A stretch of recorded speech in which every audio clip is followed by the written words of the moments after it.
नमस्कार मित्रों, मैं मनीष राणा आपके अपने यूट्यूब चैनल सरल आईएएस पूरे में आप सभी का बहुत बहुत स्वागत करता हूं।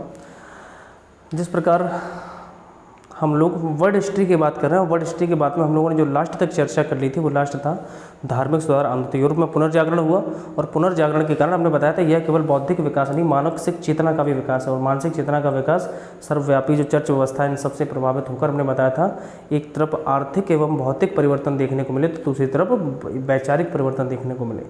वैचारिक परिवर्तन के रूप में मानवता का विकास, कला साहित्य का विकास, हमने बताया था कि समानता के भाव, धर्मनिरपेक्षता का भाव, इन सब का विकास हुआ। वहीं दूसरी ओर आर्थिक और भौतिक क्षेत्र में देखा जाए तो हम लोग कह सकते हैं कि भौगोलिक अन्वेषण, समुद्री मार्गों की खोज, नए विश्व की खोज, वैज्ञानिक चेतना का विकास, प्रबोधनकालीन चिंतन, वैज्ञानिक विचारधारा का विकास, तो ये सब चीज़ें जो हमें देखने को मिलती है तो इस रूप में हमें देखने को मिलती है। अब हमें देखना है जो हम लोग कह रहे थे धर्म सुधार आंदोलन, तो यूरोप में धर्म सुधार आंदोलन हमने बताया था कि पुनर्जागरण से दो कॉन्सेप्ट निकल के आए, एक तो धर्म सुधार आंदोलन और दूसरा राष्ट्रीय राज्यों का उद्भव यूरोप में। तो धर्म सुधार आंदोलन में हमने लोगों ने चर्चा की थी कि धर्म सुधार आंदोलन में हमने बताया कि यूरोप में कौन सा धर्म सबसे ज़्यादा प्रबल था, कैथोलिक ईसाई धर्म। तो कैथोलिक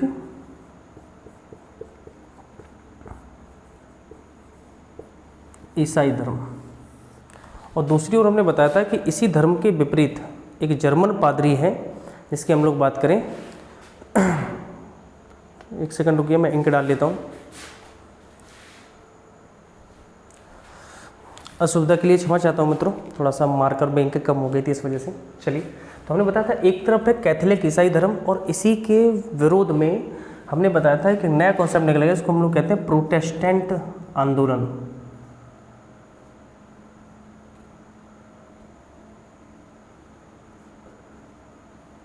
प्रोटेस्टेंट आंदोलन। प्रोटेस्टेंट आंदोलन को जो शुरू करने वाले थे उनका नाम था मार्टिन लूथर। मार्टिन लूथर, और ये कौन थे?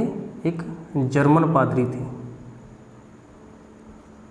जो पादरी होते हैं ना, फादर, हाँ वही, कौन से फादर? वो वाले फादर, चर्च वाले फादर, ठीक है ना। इसी को हमने बताया था कैल्विनवाद भी कहते हैं हम लोग, मार्टिन लूथरवाद भी कहते हैं, इसी को लूथरवाद भी कहा जाता है। इसी को हमने बताया था ज्यूगलीवाद भी कहा जाता है। तो इसे अलग अलग नामों से जाना जाता है, ठीक है। अब अगर बात की जाए तो ये तो स्विट्जरलैंड के थे, ये दोनों लोग हमने बताया था ये जर्मनी के थे, तो आप लोग इतना पता होना चाहिए। प्रोटेस्टेंट आंदोलन के संबंध में हमने पिछली बार हमने कहानी भी सुनाई थी, एडम ह्यूम की, और बाइबल की भी चर्चा की थी थोड़ी सी, तो आपने वो वीडियो देखा होगा तो आप लोग अच्छे समझ गए होंगे कि इसने 97 सिद्धांतों को लिखकर उसने जर्मन जो क्या बोलते हैं चर्च थी उस पर चिपका दिया और उसने आंदोलन का शुरुआत की और जो कैथोलिक ईसाई धर्म है उसका विरोध किया। अब बात आती है कि प्रोटेस्टेंट आंदोलन के सफल क्यों हुआ? आखिर प्रोटेस्टेंट आंदोलन सफल क्यों? सफल क्यों? जबकि चर्च जो है वो इतना महान है, इस समय किसी को भी फांसी दे रहा है, कुछ भी कर रहा है, तो ये आखिर सफल कैसे हो गया प्रोटेस्टेंट आंदोलन? ये इस पर चर्चा करने की हमें आवश्यकता है। तो थोड़ा सा याद करो, मैं 1 2 3 4 करके लिख देता हूँ। फर्स्ट है, हमने बताया था, तो हम लोगों ने बात की थी कि जो पीटर लोम्बार्ड है, पीटर लोम्बार्ड और थॉमस एक्वानीरा, इनका नाम याद रखना, थॉमस एक्वानीरा का। जब हम आधुनिक भारत पढ़ेंगे ना तो आधुनिक भारत में ये व्यक्ति है थॉमस एक्वानीरा और पीटर लोम्बार्ड, ये दोनों व्यक्ति हैं। सॉरी, थॉमस एक्वानीरा है, इसका जो चेला होता है वो किसके दरबार में आता है पता है? वो आता है, सॉरी, थॉमस एक्वानीरा स्वयं आते हैं। थॉमस एक्वानीरा अकबर के दरबार में आता है। जब अकबर इबादत खाना खोलता है, दीन इलाही धर्म की स्थापना करता है, उसको लगता है कि अकबर तो सेकुलर टाइप का आदमी है, हिंदुओं की बात भी करता है, मुसलमानों की बात भी करता है, अन्य सभी राष्ट्रों की बात करता है, सभी धर्मों की बात करता है, क्यों ना इसे ईसाई बना लिया जाए। ये पुर्तगालियों के साथ आता है, तो ये वो व्यक्ति है, इसलिए इंपॉर्टेंट है। पीटर लोम्बार्ड और थॉमस एक्वानीरा की बात क्या कर रहे हैं? इनका मानना क्या है? इनका मानना ये है कि आस्था ही मानव मुक्ति का साधन है,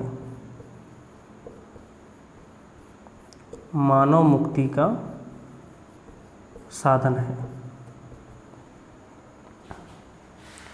नेक्स्ट अगर हम लोग बात करें तो सेंट पॉल, याद है ना, saint Paul, saint Paul, saint अगस्तम, ये लोग क्या कह रहे हैं कि कर्मकांड, कर्मकांड ही मानव मुक्ति का साधन है। तो आडंबर को जन्म दे रहे हैं। तो जो प्रोटेस्टेंट आंदोलन चला, उन्होंने कहा कि हम इस विचारधारा का खारिज करते हैं और इस विचारधारा को लेकर चलना चाहते हैं, मैं कोई दिक्कत नहीं। पहले बात। सेकंड बात, दूसरी बात क्या हुई,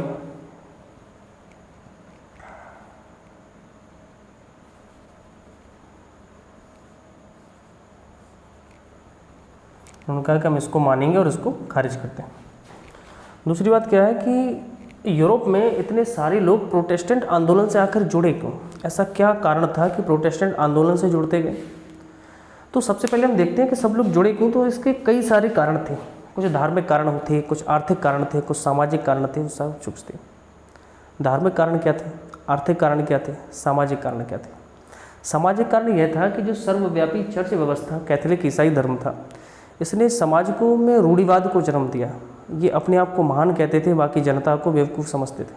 कुछ कुलीन वर्ग थे, उन्हीं की बात मानते थे और उन्हीं के आधार पर जनता को जैसा चाहा वैसा आदेश दे दिया, जैसा चाहा वैसा काम करवाया उनसे, जैसा जो कुछ चाहा वैसा किया। नेक्स्ट मैन जो था वो था रोमन साम्राज्य, और क्षेत्रों में अलग अलग चर्च थी। चर्च के द्वारा ही करों की वसूली, चर्च के द्वारा ही सब कुछ किया जाता था, चर्च के द्वारा टैक्स लिया जाता था, चर्च के द्वारा सब कुछ किया जाता था। अब कहने का अर्थ है कि ये सब जो किया जा रहा है चर्च के द्वारा, तो इससे होगा क्या, इससे होगा क्या बताऊं। इससे होगा ये कि जो लोग हैं उनके मन में आक्रोश का भाव आएगा। उन्हें लगेगा कि बताओ जो चर्च है, चर्च में क्या होता था कि चर्च के जो लोग होते थे वो मंथली एक जो टैक्स लेना है, क्या लेना है क्या नहीं लेना है, किसी सज़ा देनी है, कुछ करना है, तो राज्य के कार्यपालिका न्यायपालिका सब यही थे, चर्च था। चर्च के द्वारा ही किसको टैक्स लेना है, किसको माफ़ करना है, किसको कौन सी सज़ा देनी है, क्या करना है क्या नहीं, वो सब होता था। और सारी जो जितने भी पूरे यूरोप में चर्च थी उन सब में पैसा इकट्ठा होता था और लास्ट महीने की लास्ट तारीख को सब एकत्रित होकर रोमन साम्राज्य को भेजा जाता था। वो भी उनका जो भी हिस्सा होता था, आधा जो पादरी होते थे वो रख लेते धर्मगुरु, आधा रोमन साम्राज्य को भेज दिया राजा को। अब इससे क्या हुआ कि जो जनता थी, जनता के मन में धन के निर्गमन का कॉन्सेप्ट निकल के आया। तो सामाजिक कारण क्या थे, धार्मिक कारण क्या थे।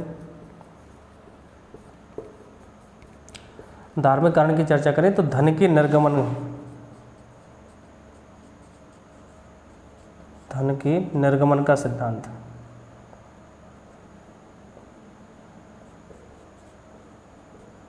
जनता को लगने लगा कि हमारा जो धन है वो सब एकत्रित कर करके रोमन राजा को भेज रहे हैं, रोमन साम्राज्य को भेज रहे हैं, इसलिए राजा इनको कुछ कहता नहीं है और हमें सब कुछ भुगतना पड़ता है, हमें सब कुछ झेलना पड़ता है। और इस वजह से इस सर्वव्यापी चर्च व्यवस्था से हमें बाहर निकलने की आवश्यकता है। तो जितना भी समाज में जो लोग थे वो सब लोग कहाँ की ओर झुक गए, प्रोटेस्टेंट आंदोलन का समर्थन करने लगे। नेक्स्ट अब बात आती है कुलीन वर्ग की, कि कुलीन वर्ग कैसे झुक गया। कुलीन वर्ग ऐसे झुक गया कि कुलीन वर्ग की नज़र थी, जो उस समय के जो जमींदार थे, उस समय के जो साहूकार थे, उन सब लोगों की नज़र थी कि जो चर्च अगर समाप्त हो जाता है, ये आंदोलन बड़ा हो रहा था धीरे धीरे।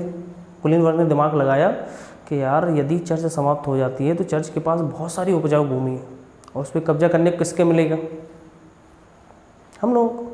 इस वजह से हम लोग यदि इस आंदोलन का समर्थन कर देते हैं तो पूरा क्या होगा कि चर्च व्यवस्था समाप्त हो जाएगी, पादरी पिटेंगे और हम कब्जा कर लेंगे ज़मीन पे। अपने अपने हितों से आ रहे हैं सब लोग प्रोटेस्टेंट आंदोलन में। इस प्रकार से ये लोग आए, तो कह सकते हैं उपजाऊ भूमि का लालच, उपजाऊ भूमि का लालच, ये इनको खींच लाया प्रोटेस्टेंट आंदोलन की ओर।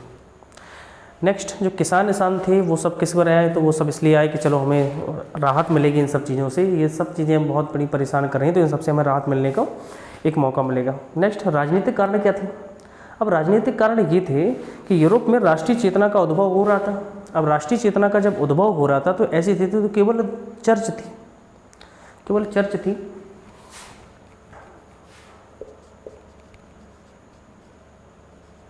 राजनीतिक कारण,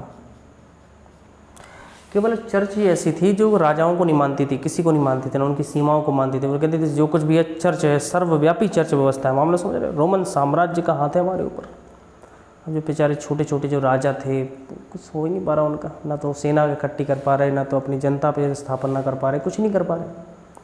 तो इन जो छोटे राजतंत्र के समर्थक लोग थे, जो राजतंत्र को मानने वाले लोग थे, ये सब लोग प्रोटेस्टेंट आंदोलन में जुट गए कि जैसी चर्च व्यवस्था समाप्त होगी तो हमें अपने अपने राज्य बनाने का मौका मिलेगा और हम लोग छोटे छोटे राज्यों का उद्भव कर पाएंगे। और इसी से हम लोग राष्ट्रीय राज्यों का उद्भव, हम लोग अगला टॉपिक पढ़ने वाले हैं जैसे कि बात फिर आएगी अमेरिकी क्रांति, उस पर चर्चा करेंगे। तो ये कारण था। तो कहने का मतलब है कि धीरे धीरे ऐसे बहुत सारे कारण बने कि समाज के एक बड़े हिस्से को, अब आर्थिक कारण क्या थे, थोड़ा सा आर्थिक कारण देख लो। आर्थिक कारण ये थे कि वाणिज्यवाद पर बल दिया जा रहा था। अब जब वाणिज्यवाद पर बल दिया जाएगा तो स्थिति क्या होगी, स्थिति ये होगी कि वाणिज्यवाद का मतलब क्या था चर्च के लिए, लूट खसोट करना, व्यापार करना थोड़ी था उनके लिए, लूटना, ये करना वो करना, किसी पे कोई टैक्स लगा दिया, किसी पे कुछ लगा दिया, किसी पे कुछ लगा दिया, इस प्रकार से ये सब चल रहा था। स्थिति यह आई कि महाजनी व्यवस्था, मुनाफाखोरी, चर्च का व्यापारियों के साथ मिला होना, मिलावटें करना, ये करना वो करना, इन सब से जो आर्थिक कारण थे, व्यापार और ये सब चीज़ें अवरुद्ध होने लगी। लेकिन हमने बताया था कि हम लोग पढ़ क्या रहे हैं, यूरोप में पुनर्जागरण के। यूरोप में पुनर्जागरण कैसे हो रहा है, क्योंकि जनता जाग चुकी है, पुनः जाग चुकी है, अब ना धर्म की चलेगी ना किसी की चलेगी। तो ये कुछ कारण थे, इसलिए प्रोटेस्टेंट आंदोलन में सब झुक गए और प्रोटेस्टेंट आंदोलन एक विशाल आंदोलन के रूप में सामने आया। और प्रोटेस्टेंट आंदोलन की वजह से ही क्या हुआ कि राष्ट्रीय राज्यों का उद्भव हो पाया और पुनः उनका सीमांकन हो पाया, उनके क्षेत्र बन पाए और सारी चीज़ें हो पाई। ठीक है, क्या चीज़ों को समझ पा रहे हैं, अच्छे से क्लियर हो पाया? तो क्या आप इसको लिख पाएंगे बहुत अच्छे से? मैंने एक एक बात पे चर्चा कर दी है, आप लोग बैक कर करके बढ़िया आराम से लिख लेना, नोट्स बना लेना बढ़िया से, ठीक है, नो प्रॉब्लम। नेक्स्ट अगर हम लोग बात करें तो ये थे धर्म सुधार आंदोलन। तो धर्म सुधार आंदोलन में किस प्रकार से काम हुआ, क्या हुआ क्या नहीं हुआ, तो उस पर हमने चर्चा की। अब हम देखते हैं यूरोप में राष्ट्रीय राज्यों का उद्भव एवं प्रबोधन। ठीक है, इसको मिटा दें, बोलो भाई, कहो तो थोड़ा सा इसको हम बता दें कि अब क्या हुआ क्या, कि जब बहुत ज़्यादा ये सब होने लगा, प्रोटेस्टेंट आंदोलन सफलता की ओर बढ़ने लगा, तो कैथोलिक ईसाई के जो चर्च के लोग थे उन्होंने क्या कहा कि हम धर्म को ख़त्म मत करो, हम लोग एंटी जो था प्रति धर्म सुधार आंदोलन, anti religion reforms revolution start करेंगे।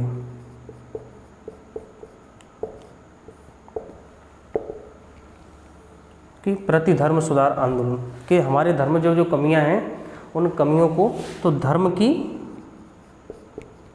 की कमियों को समाप्त करना, ना कि धर्म को समाप्त करना। पादरी बहुत परेशान हो चुके थे, तब उन्होंने एक कॉन्सेप्ट निकाला प्रति धर्म सुधार आंदोलन, इसको कहते हैं एंटी रिफॉर्म मूवमेंट। तो एंटी रिफॉर्म मूवमेंट इसलिए चलाया गया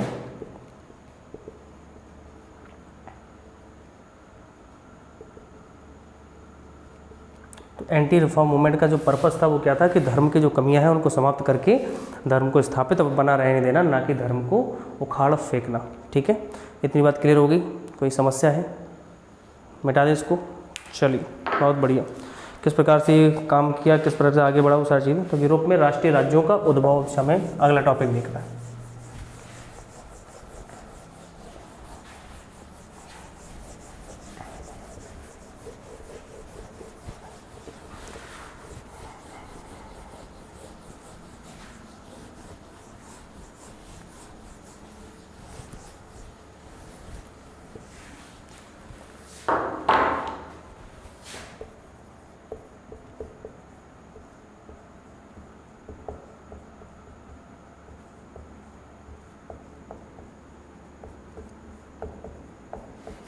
यूरोप में राष्ट्रीय राज्यों का उद्भव। अच्छा, एक बात बताओ आप लोग, अभी तक मैंने जितना हम लोगों ने चर्चा किया, पढ़ा, कभी भी आपको लगा कि हमने बहुत सारा डेटें याद कराई, आपको ऐसा करवाया वैसा करवाया?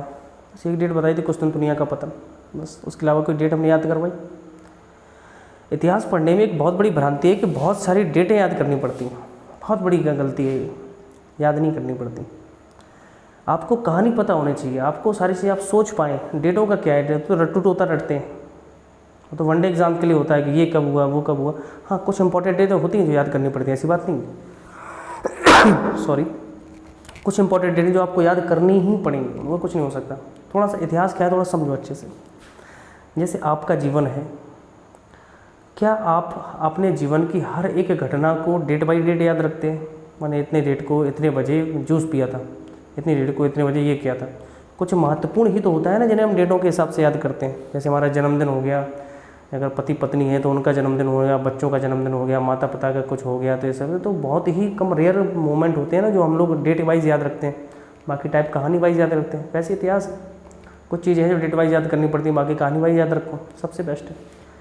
विश्व इतिहास का बहुत ज़्यादा डेटों का रोल है नहीं, इस वजह से मैंने अभी आप तक डेटों के लिए आपको परेशान नहीं किया, ठीक है ना।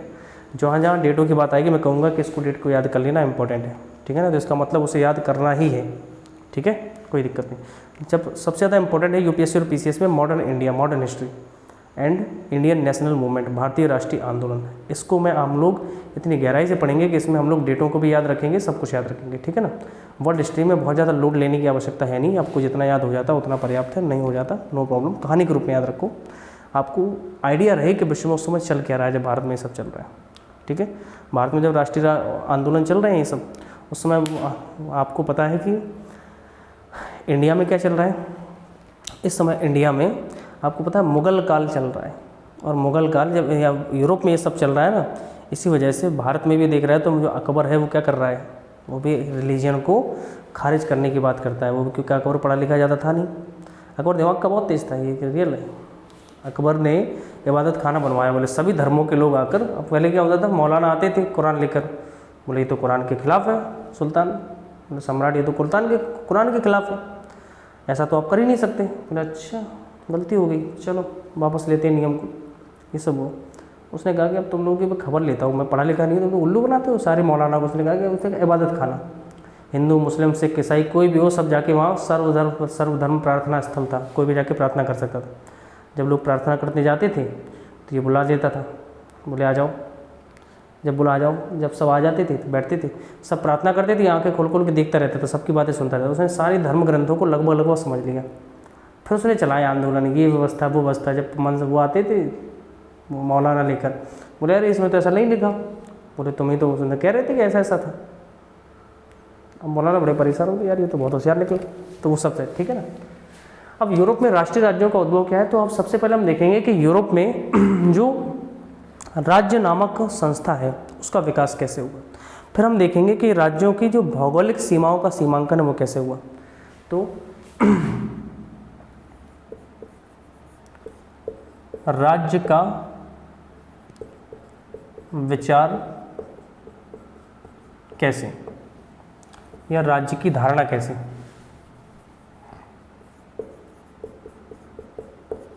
और भौगोलिक सीमाओं का सीमांकन कैसे, दो चीज़ों पर चर्चा करनी है। भौगोलिक सीमाओं का सीमांकन, इन दो बातों पे हमें चर्चा करनी है, ठीक है ना। अब समझो ध्यान से, अगर हमें यूरोप में राष्ट्रीय राज्य का उद्भव करना है, राष्ट्रीय राज्य अगर बनाना है हमें यूरोप में, तो कौन कौन बीच में आएगा, अब आप लोग खुद बताओ। एक तो सर्वव्यापी चर्च व्यवस्था बीच में आएगी, उसकी अकल ठिकाने कौन लगाए हुए हैं अभी, प्रोटेस्टेंट आंदोलन। दूसरा कुलीन वर्ग बीच में आएगा, वो कहेगा ऐसा नहीं ऐसा, ये गलत है वो गलत है, ऐसा है वैसा, ये सब। और तीसरा कौन, रोमन साम्राज्य, उसको पता चलेगा कि अच्छा हमारी चर्च को छेड़ दिया तुमने, ओ माय गॉड ये तो बहुत गलत बात है। तो तीन ऐसे कॉन्सेप्ट थे जिन लोगों ने जो धारणा के बीच में आ रहे थे, राज्य को पनपने नहीं दे रहे थे। तो हम कह सकते हैं यूरोप में राज्य विकास में बाधक तत्व। तो कौन कौन से यूरोप में विकास के बाधक तत्व थे, तो वो तीन थे। एक थी सर्वव्यापी चर्च व्यवस्था,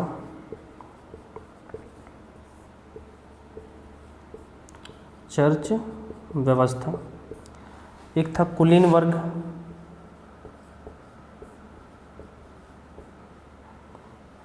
और एक था पवित्र रोमन साम्राज्य। देख रहे हो, पवित्र कहा जाता था।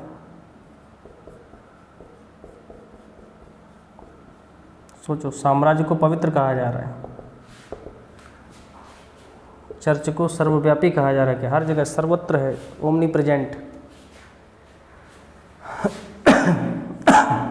सॉरी। अब देखना ये है कि सॉरी, अब समझने की बात यह है कि यूरोप में जो राज्य के बाधक तत्व है, अब इनसे निपटा कैसे जाए, कैसे वहाँ पे राज्यों का विकास किया जाए, कैसे राज्य बनेंगे यूरोप में। तो सबसे पहले हम सर्वव्यापी चर्च व्यवस्था की बात कर लेते हैं।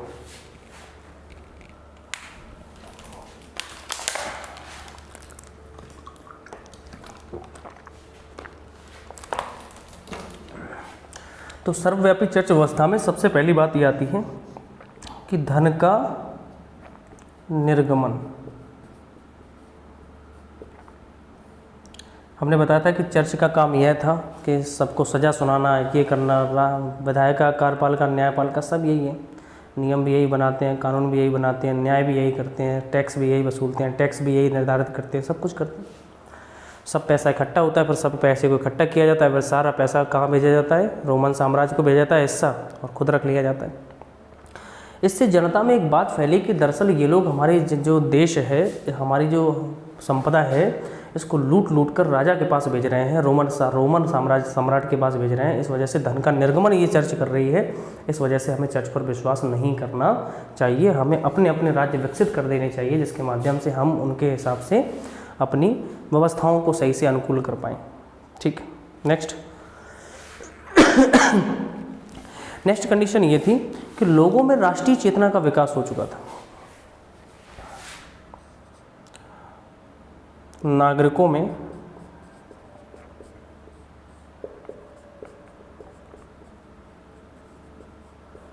राष्ट्रीय चेतना का विकास,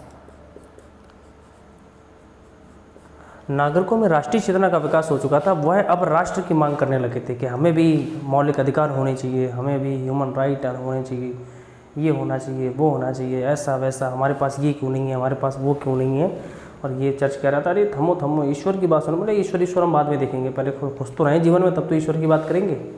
तो लोगों में राष्ट्रीय चेतना का विकास हो चुका है, लोग अपने राष्ट्र से प्रेम करने लगे, नेशनलिज्म का कॉन्सेप्ट आ गया है। तो चर्च कब तक रोकेगी धर्म के नाम से उसको, ये भी एक कारण था। नेक्स्ट, शोषण के कारण जो व्यापारी, कुलीन वर्ग, ये सब जो है ना, ये सब परेशान हो चुके थे, क्योंकि चर्च के सामने किसी की नहीं चलती थी, वो किसी को भी हड़का देता था, किसी को भी लताड़ देता था। तो व्यापारी, कुलीन वर्ग, व्यापारी, कुलीन वर्ग, जनता शोषण से ग्रसित थी, शोषण से ग्रसित थी।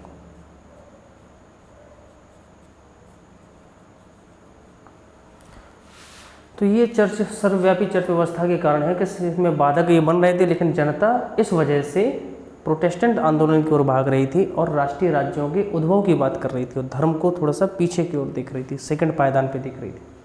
कुलीन वर्ग का क्या था, कुलीन वर्ग निर्धन हो चुका था, निर्धन कुलीन वर्ग, क्योंकि इनको लूटने खसोटने को तो मिलता था, लेकिन इनके खर्चे भी तो राजाशाही थे ना, क्योंकि कुलीन वर्ग हैं। अरे भाई, कुलीन वर्ग ऐसे नीचे नहीं कर सकते सर, सब कुछ अपने हिसाब से करना है।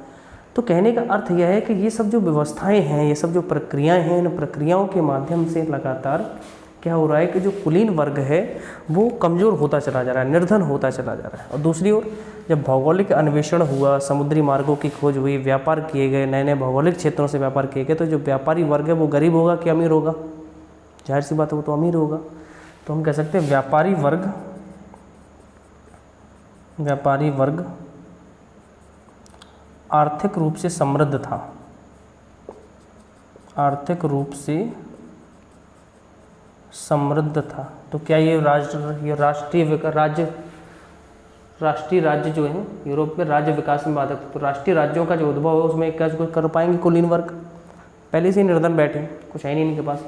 अब बात आती है पवित्र रोमन साम्राज्य। तो पवित्र रोमन साम्राज्य की अगर हम लोग बात करें तो 30 वर्षीय युद्ध चला था, याद रखना। वही एक तरफ ईसाई धर्म, पवित्र रोमन साम्राज्य भी आ गया था एक तरफ, और एक तरफ पूरा प्रोटेस्टेंट धर्म चल रहा था और मार्टिन लूथर किंग चला रहे थे उसको, ठीक है ना। तो 30 वर्षीय युद्ध। फिर एक संधि होती है वेस्टफोलियो की संधि, वहाँ से होता है 30 वर्षीय युद्ध। तो 1618 से लेकर 1648 तक ये स्थिति। फिर क्या होता है कि 1648 में एक संधि होती है, इसको हम लोग कहते हैं वेस्टफोलियो की संधि।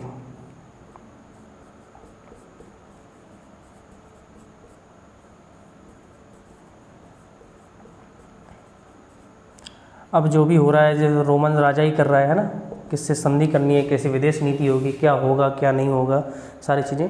इस वेस्टफोलियो की संधि ने पवित्र रोमन साम्राज्य को घुटनों पर ला दिया, कमज़ोर कर दिया। घुटनों का मतलब कमज़ोर कर दिया, जनता को इससे दूर कर दिया। वेस्टफोलियो संधि की सबसे पहली बात ये थी कि वेस्टफोलियो संधि ने किसको कमज़ोर कर दिया, पवित्र रोमन साम्राज्य को। कैसे कमज़ोर किया?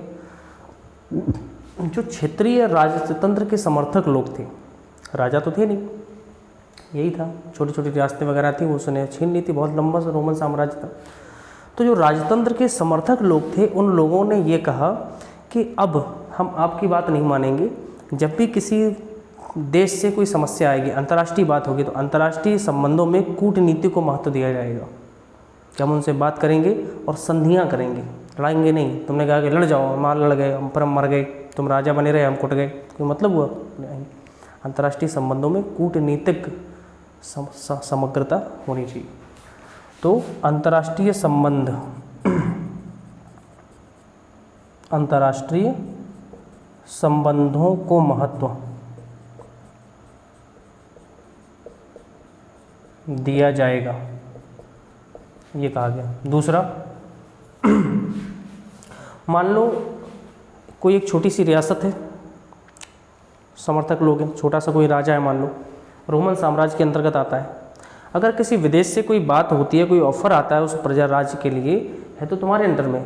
ऐसा नहीं कि फिर तुम्हारे साइन से सब कुछ होगा, हम राजा हैं, हमारे साइन से सब कुछ होगा। तो कहने का मतलब है कि अंतर्राष्ट्रीय संबंधों में कूटनीतिक संबंध ऊपर रखे जाएंगे, ना कि रोमन साम्राज्य की बात मानी जाएगी, ठीक है ना। हाँ, आपके दुश्मन हैं, अगर आपको कोई नुकसान हो रहा है तो उसका कोई रास्ता निकाल लेंगे हम, लेकिन कहो कि आप केवल आपकी चलेगी, हमारी नहीं चलेगी, बोले तुम्हारे दुश्मन है, तुम्हें आंखें दिखाई थी, हमें नहीं दिखाई, तो हम थोड़ी अपना नुकसान करेंगे, अपनी जनता का नुकसान करेंगे। तो उसने कहा कि अंतर्राष्ट्रीय संबंधों में कूटनीतिक संबंध सर्वोपरि होंगे। तो अंतर्राष्ट्रीय संबंधों में कूटनीतिक संबंध, डिप्लोमेटिक रिलेशंस, कूटनीतिक संबंध सर्वोच्च होंगे।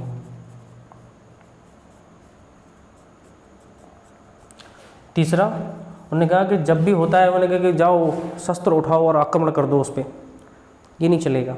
हम लोग विश्व शांति की व्यवस्था की बात करेंगे। तो काय पर जोर देंगे? विश्व शांति। जब देखो तब तुम कहा था कि हमारी लड़ाई है, जाओ, नहीं, विश्व शांति पर जोर देंगे। उसने कहा कि विश्व शांति पर जोर देने की आवश्यकता है, हम लोग विश्व शांति पर जोर देंगे। क्यों लड़ेंगे, क्यों लड़ें? और इस प्रकार से क्या हुआ कि रोमन साम्राज्य भी कमज़ोर हो गया, कुलीन वर्ग भी कमज़ोर पड़ा, पवित्र सर्वव्यापी चर्च व्यवस्था भी कमज़ोर पड़ गई। और इस प्रकार से क्या हुआ कि जो राज्य तंत्र के समर्थक लोग थे, उन लोगों द्वारा धीरे धीरे छोटे छोटे राज्यों का, व्यवस्थाओं का उद्भव किया गया, ठीक है। अब राज्य के द्वारा किए गए कार्य क्या थे, कि राज्य ने कौन कौन से काम किए, राज्य द्वारा किए गए वर्क क्या थे, उन पर चर्चा करने की आवश्यकता है कि जो छोटे छोटे राज्य बने उन्होंने क्या क्या काम किए, ठीक है। तो ये बात पूरी क्लियर होगी, पॉइंट बाई पॉइंट लिख लोगे ना आप लोग? चलिए लिख लेना, स्क्रीनशॉट वगैरह ले लो। मैं तो कह रहा हूँ कॉपी पेन लेके बैठा करो, मैंने बताया भी था आप लोगों को, और उस प्रकार से आप लोग लिखना शुरू करो। अभी शुरुआत है, लोड मत लेना। हिस्ट्री है तो थोड़ा सा कुछ लोग बोर हो रहे होंगे, लेकिन बड़ा इंटरेस्टिंग विषय है, समझने की आवश्यकता है, आगे चल के और मज़ा आएगा, परेशान मत हो। एक बार पढ़ाई से प्रेम कर रख के देखो, बहुत मज़ा आता है पढ़ने में। तो राज्य द्वारा किए गए कार्य,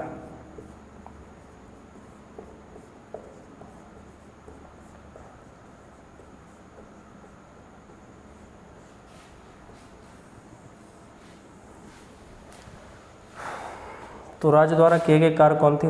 नंबर 1 है वाणिज्यवाद पर बल दिया गया। क्या पे बल दिया गया? वाणिज्यवाद पर बल। अब वाणिज्यवाद होता क्या है, इस पर हम कौन कौन से काम किए गए इसके तहत, उस पर हम चर्चा करेंगे। तो वाणिज्यवाद पर बल,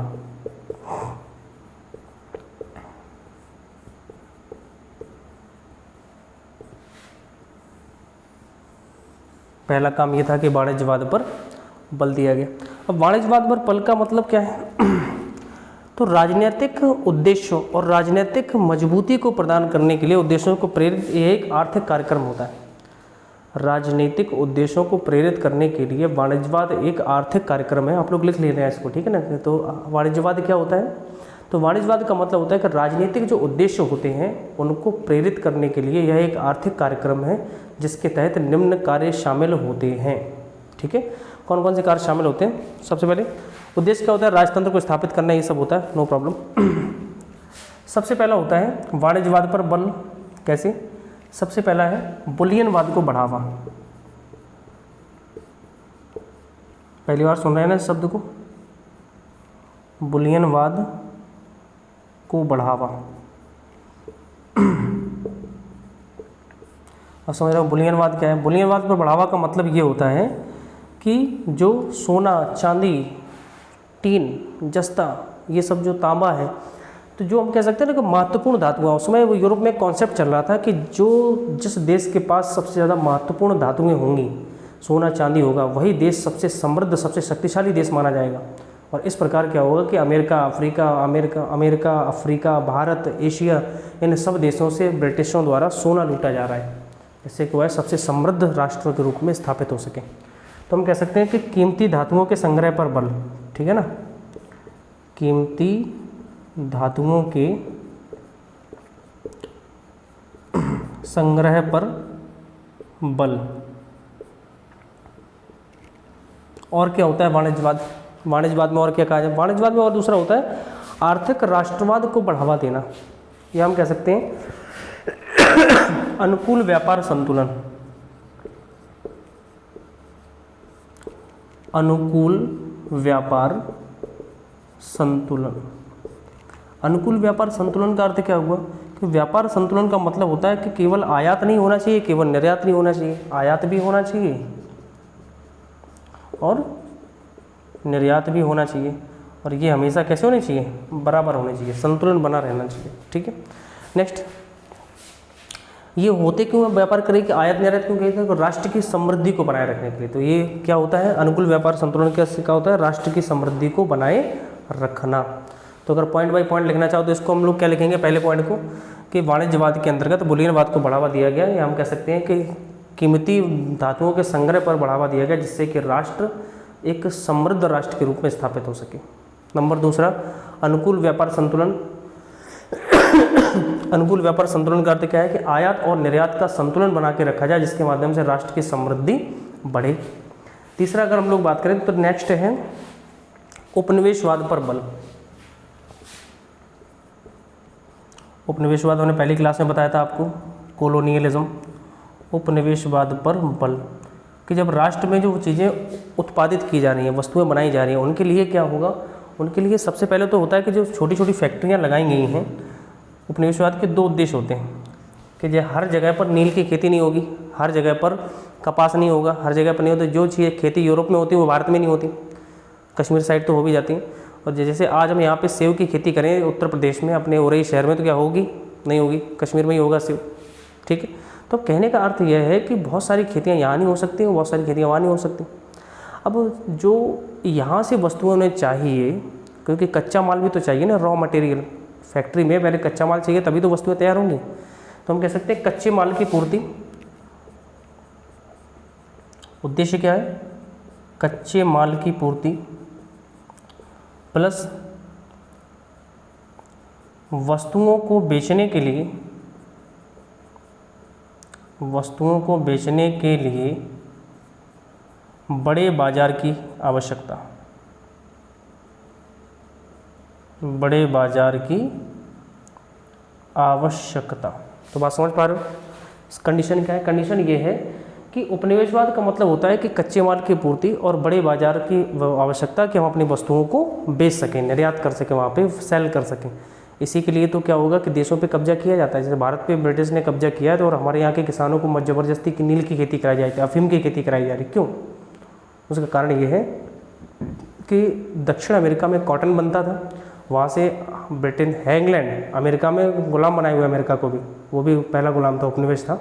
वहाँ से कॉटन लाया जा रहा है, भारत से नील लाया जा रहा है, उस कॉटन से कपड़ा बन रहा है और भारत की नील से उसकी रंगाई हो रही है और उससे बने हुए कपड़े हम ही लोगों को बेचे जा रहे हैं भारी टैक्स लगा लगा कर। तो बात समझ में आ रहा है? कच्चे माल की पूर्ति प्लस वस्तुओं को बेचने के लिए बड़े बाजार की आवश्यकता, तो उपनिवेशवाद पर बल, तो राज्य द्वारा ये भी किया जाएगा। नेक्स्ट है आर्थिक राष्ट्रवाद।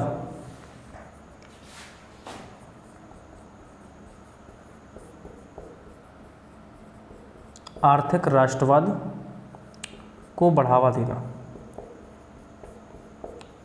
आर्थिक राष्ट्रवाद समझ पा रहे हैं आप लोग? आर्थिक राष्ट्रवाद का मतलब ये कि ऐसा नहीं कि हम किसी देश से केवल खरीदते जा रहे हैं, हमें भी तो बेचना है ना। तो एक होता है आयात, किसी देश से हम क्या मंगा रहे हैं, एक होता है निर्यात कि हम किसी देश को क्या बेच रहे हैं। ज़्यादा मंगाएंगे तो फ़ायदा होगा कि ज़्यादा बेचेंगे तो फ़ायदा होगा? तो निर्यात में बढ़ोतरी होनी चाहिए और आयात में कमी होनी चाहिए, ठीक है। तो ये माइनस होना चाहिए और ये प्लस होना चाहिए। तो सारी बात समझ में आ गई अच्छे से। तो राज्य द्वारा ये कुछ काम किए गए थे। आज थोड़ी सी मुझे तबीयत ठीक नहीं लग रही, मुझे खांसी हो रही है बार बार। तो खैर आज के लिए इस क्लास में इतना ही, बाकी हम लोग देखते हैं नेक्स्ट क्लास में। और हमारा अगला टॉपिक है अमेरिकी क्रांति, ठीक है ना। तो हम लोग अमेरिकी क्रांति पर चर्चा करेंगे और बहुत ही इंटरेस्टिंग टॉपिक है। अगर आपको मौका मिले तो आप लोग पढ़ लीजिएगा अमेरिकी क्रांति को, उसके बाद हमें पढ़ने में बहुत मज़ा आने वाला है, ठीक है ना। चलिए आज के जुड़ने के लिए बहुत बहुत नमस्कार, बहुत बहुत धन्यवाद।